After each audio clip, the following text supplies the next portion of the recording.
Welcome, folks, to our Cheat Opinion Sports Edition. NFL Futures 2026 Draft for prospects going in the first, second rounds. Names you've heard, maybe names you didn't hear. I'm just here to give you my opinion on the top players. No stats, no numbers, nothing along those lines. Just my thoughts, my brief insights, or whatever. I don't have any insight, but just my brief thoughts on these players in these positions, and maybe some names you heard, maybe you haven't heard, and your team's picking them. You want to know, want someone else's stupid opinion. I'm just a fan, and so we've covered every position group except for linebackers, which I'm doing right now, and secondary, which I'll be doing next week. So right now, I am going to cover Anthony Hill of Texas. Okay, now you if you follow college football, you know this name.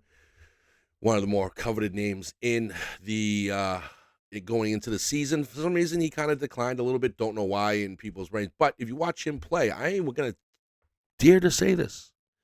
At 6'3", 238, he's at a good size. Watching him play, I would compare him, as far as other elite linebackers in this draft are concerned, a cross between a Reese and a Styles. He can get down in the line if he had to and get in there and, get a tackle for loss, or he can get in the coverage and pick off the ball, or he can cause fumbles. He's a ball hawk. He's super athletic. He's explosive. Like I said, his versatility, the line, into coverage, play left and right, whatever, north, south. I mean, you can't ask for anything more about it. He needs probably a little bit of coaching. This is nitpicking here, guys. His ability to read defenses might be a little bit questionable, and his coverage skills aren't great, but he can go into coverage. So all things that be coached up and make him a great player.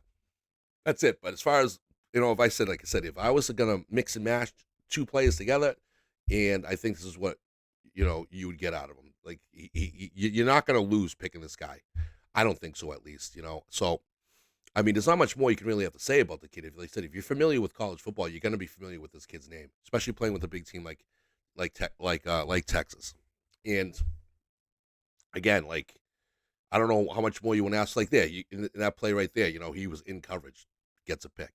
You saw him getting sacks. If watching, he can play the position in all ways necessary. Like I said, he might struggle a little bit here and there, but stuff that can be learned if he's willing to learn it. So I don't. That's the only I don't know the kid personally. So I don't know if he's going to be learning. But I mean, how much more could you ask for from a player who has the ability to cover, ability to get in behind the line, ability to cause fumbles, ability to play left and right? I mean, you might sound like, wow, why didn't you pick him to be your top prospect? Because a little bit of doubt. When you go in there, the beginning of the season being a top prospect, and then all of a sudden you're not. You kind of question those things a little bit. And other guys step up too, and then we get to see more of and whatever else. That's the thing, is familiarity, seeing more of. I'm in Massachusetts, so I'm going to see Ohio State games more, and most people might than over some Texas games, whatever.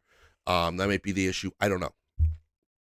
You know what I mean? So, but again, he's one of those, there's four guys in here that I think you cannot go wrong with for sure. Anthony Hill, Sonny Styles, Arvil Reese, and even Jacob Rodriguez. So that's kind of how I look at it. And again, I don't think you can go wrong with this kid at all in any stretch of the imagination. So if you want to look at his numbers and those weird stats and percentages and all that stuff and scores that they give, then you can look him up and see why he might be a little bit down the line. But again, we don't know for sure. But I think watching this kid play, you're going to wonder why, he's not number 3, number 2, or even number 1. So as far as prospects are concerned, I think at least. But thank you for watching. That's my brief insight into this. Again, when it comes to these super athletic advanced players, it's kind of hard to say anything bad about them or put any more insight that you don't already know. But I do like talking about, do like throwing it out there, putting it into the universe. And if you guys have anything to say and tell me I'm a fucking idiot, that's perfectly fine too. That's what we're here for. Chit chat, Discord, if you want to be. But anyway, folks, thank you for watching. I appreciate it, and check out my other position groups that I covered. And until next time, folks, we will see you later.